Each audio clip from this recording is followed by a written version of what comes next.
नमस्कार। हमारे इस YouTube चैनल पर आप सभी का बहुत बहुत स्वागत है। आज हम अपनी कहानी में आपको बताएंगे कि गणेश चतुर्थी के दिन किस लिए चंद्रमा को नहीं देखा जाता।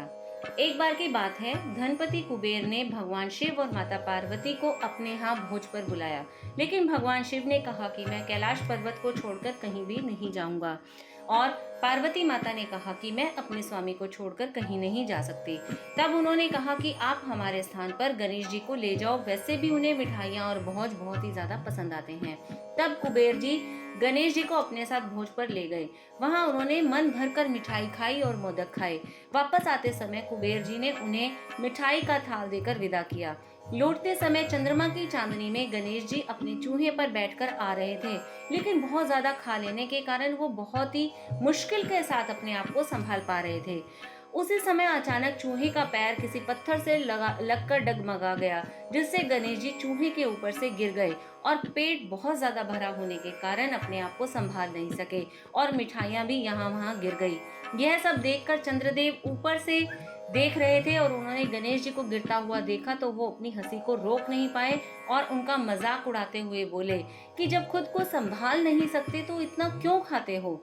चंद्रमा जी की बात सुनकर गणेश जी को बहुत ज्यादा गुस्सा आ गया और उन्होंने सोचा कि घमंड में चूर होकर चंद्रमा मुझे उठाने के लिए किसी प्रकार की सहायता नहीं कर रहा और ऊपर से मेरा मजाक उड़ा रहा है।